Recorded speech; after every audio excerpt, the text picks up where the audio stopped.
Assalamualaikum warahmatullahi wabarakatuh. Hari ini kita akan membahas mengenai Surat Edaran Mahkamah Agung atau SEMA mengenai harta bersama atau gonogini. Apa itu Surat Edaran Mahkamah Agung atau SEMA? Surat Edaran Mahkamah Agung atau SEMA adalah salah satu bentuk peraturan yang dikeluarkan oleh Mahkamah Agung terkait fungsi pengaturan yang dimilikinya.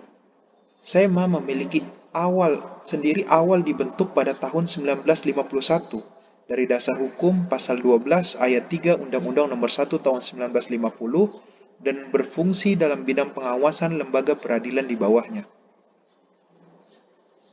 Kita langsung saja kepada case yang pertama, terkait gugatan yang objek sengketanya masih menjadi jaminan hutang. Dalam Surat Edaran Mahkamah Agung Nomor 3 Tahun 2018, dalam hasil rapat Kamar Agama dinyatakan bahwa gugatan harta bersama yang objek sengketanya masih diagunkan sebagai jaminan hutang atau objek tersebut mengandung sengketa kepemilikan akibat transaksi kedua dan seterusnya, maka gugatan atas objek tersebut harus dinyatakan tidak dapat diterima atau di-NO. Case selanjutnya adalah mengenai gugatan pembagian harta bersama atas perkawinan yang tidak dicatat.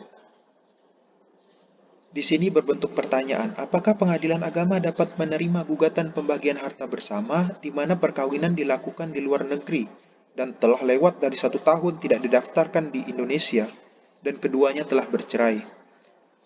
Jawabannya adalah perkawinan sesama warga negara Indonesia sah bila mana dilakukan sesuai dengan persyaratan dalam Undang-Undang Perkawinan.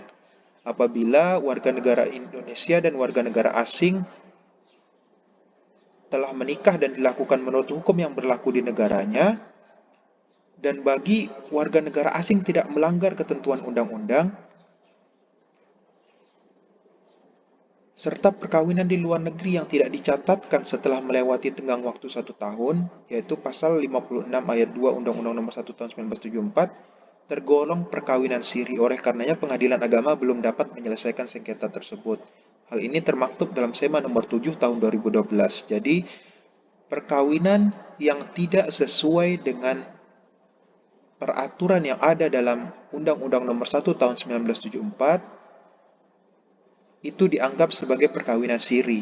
Jadi walaupun sudah menikah di luar negeri, tapi jika tidak didaftarkan selama 1 tahun, sebagaimana dalam pasal 56 ayat 2, maka perkawinan tersebut tetap dianggap sebagai perkawinan siri. Kalaupun tidak sudah terjadi perceraian, pembagian harta bersamanya tidak dapat diselesaikan di pengadilan agama. Selanjutnya mengenai objek harta bersama yang satu-satunya rumahnya itu merupakan rumah tinggal dari anak. Dalam SEMA nomor 1 tahun 2022, dalam rumusan hukum Kamar Agama, dinyatakan bahwa untuk menjamin terwujudnya asas kepentingan terbaik bagi anak dalam perkara harta bersama yang objeknya terbukti satu-satunya rumah tempat tinggal anak, gugatan tersebut dapat dikabulkan. Akan tetapi, pembagiannya dilaksanakan setelah anak tersebut dewasa atau berumur 21 tahun atau sudah menikah.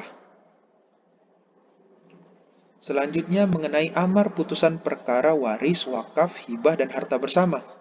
Putusan perkara dalam gugatan waris, wakaf, hibah, dan harta bersama yang objek perkaranya berupa benda tidak bergerak perlu dimuatkan pertimbangan hukum dan amar yang memerintahkan para pihak atau siapa saja yang menguasai benda tersebut untuk mengosongkan objek perkara. Hal ini termaktub dalam SEMA nomor 10 tahun 2020 dalam rumusan hukum Kamar Agama.